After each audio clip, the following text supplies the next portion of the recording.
At kaugnay ng balitang yan, kausapin na natin ngayon si Masbate Representative Wilton Ko. Congressman Ko, magandang tanghali po sa inyo. Kamusta na po dyan sa Masbate?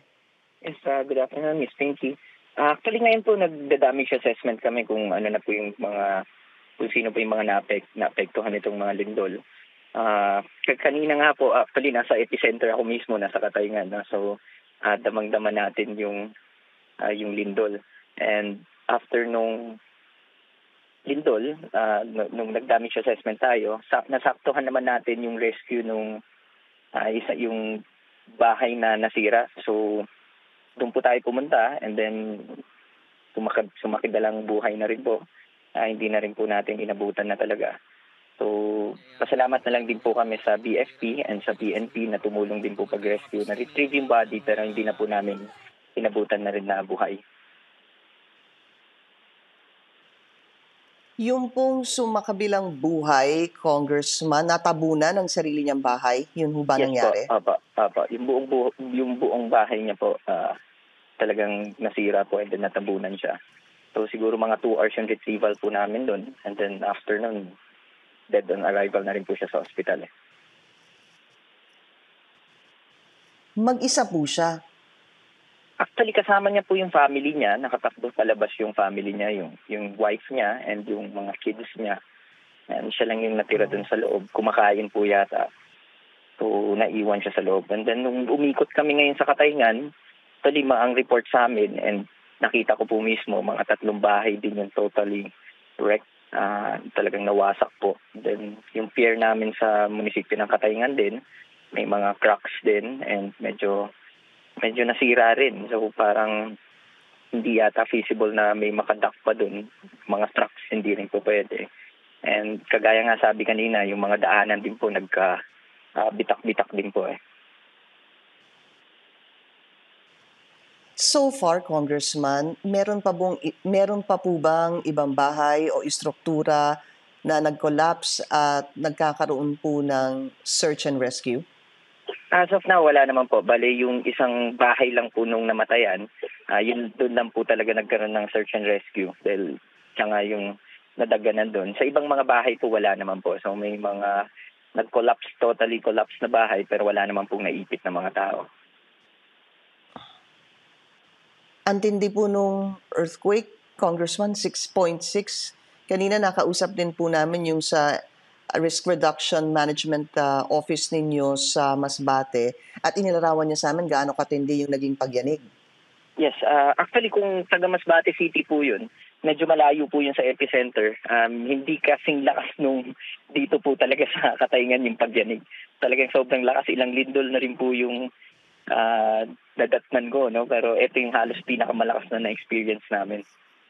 So ngayon, yung mga residents, pag ikot ko halos Nasaan po nasa kayo labas. nung nangyari yung lindol? Nasa Katayngan po mismo dahil taga-Katayngan po kasi ako . So, nasa bahay po ako. So, after nun, nung umikot kami, yes.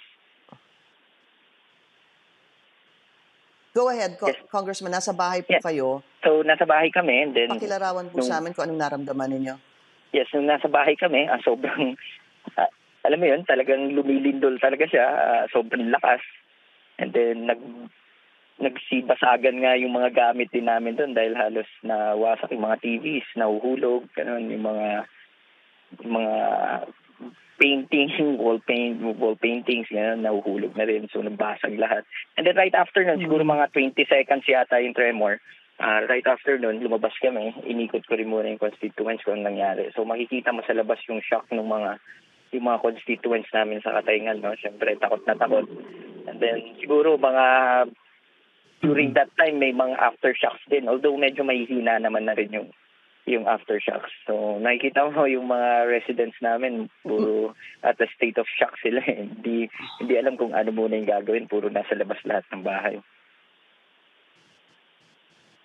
Mga ilang aftershocks ho kayang naramdaman nyo since that lindol nung 8:03? Yes, since noon naglindol hanggang sa nandun ako sa rescue site, siguro halos mga 5 aftershocks po yun. Although medyo may hina naman po, hindi ko lang alam kung medyo naramdaman ko pa yung iba pang may hina. Ano kung focus nyo ngayon dyan sa Katayngan? Yes, as of now po, nagda-damage assessment kami. Pinatawag ko na po yung MDRRMO ng Katayngan and nagpo-close coordination ako sa PDRRMO sa probinsya ng Masbate. So ngayon, after ng damage assessment, check namin kung sino yung medyo hirap talaga na makabalik ulit sa bahay nila, hindi na mapapakinabangan yung bahay nila. So after nun, pag na-assess na namin lahat, siguro tatawag tayo sa DSWD and sa OCD para matulungan din tayo sa ganyang problema. And also, nakausap ko na rin si Governor ko, talagang binigay niya rin naman ang pasarig sa atin na tutulungan niya rin yung mga residente natin na apektado. But surely, Congressman, marami po kayong mga kababayan na number one, nasira po yung bahay or damage po yung mga istruktura at siguradong takot po silang bumalik sa kanilang mga tahanan. Yes po.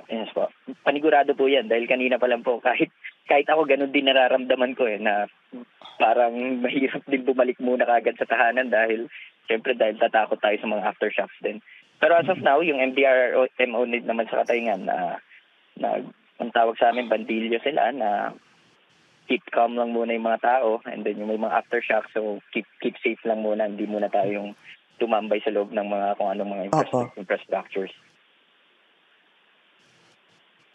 Congressman Wilton Coser, maraming salamat po sa inyong oras at mag-ingat po kayo. Yes, thank you so much, Miss Pinky.